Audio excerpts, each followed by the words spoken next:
Dietrich Bonhoeffer, the iconic theologian, author, and pastor, is remembered for his sacrificial resistance to the Nazi regime in Germany.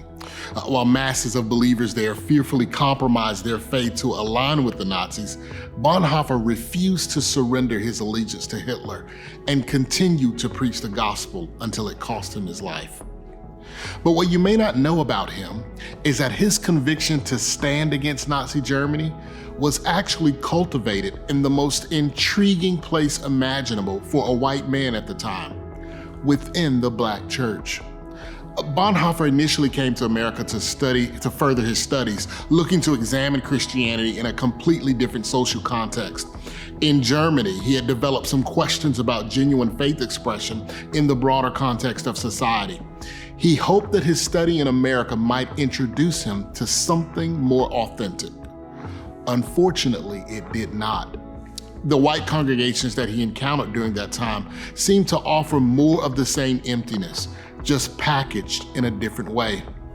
Williams writes this, Bonhoeffer concluded that the theological vacuum in New York's white congregations qualified them for a label different than church. In the place of the church as the congregation of believers in Christ, there stands the church as a social corporation. Some churches are basically charitable churches. Others have primarily a social identity. One cannot avoid the impression, however, that in both cases, they have forgotten what the real point is. Yeah, ouch, right? Nevertheless, Bonhoeffer's time in New York was not in vain, as friends from school invited him to begin worshiping at a Black church in Harlem. Those friends and that church introduced him to a faith expression with a completely different view of society.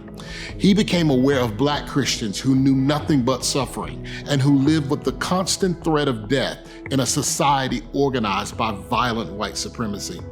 But not only that, he heard a socially relevant gospel, preached as a means of resistance and survival, rather than one that simply affirmed comfort and convenience.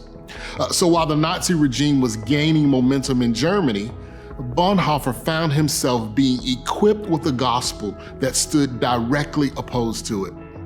It's interesting that while the Nazis came to America to train and learn from our discrimination against Blacks in the Jim Crow South, Bonhoeffer was in America, immersed in the Black church, learning that Jesus had a distinct opinion on the matter.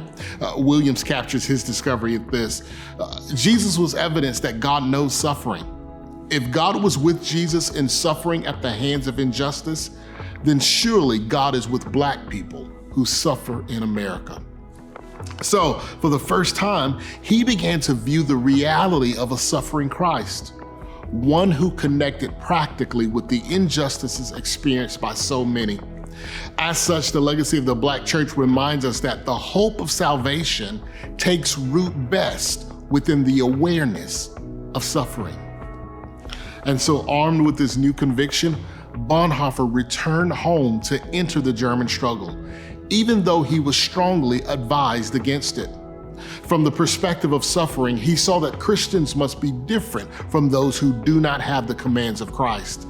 He explains this new conviction that was emerging. Isn't it downright cynical to talk about consolation in heaven because one does not want to give consolation on earth? Is the gospel for the poor not basically the deception and dumbing down of the people?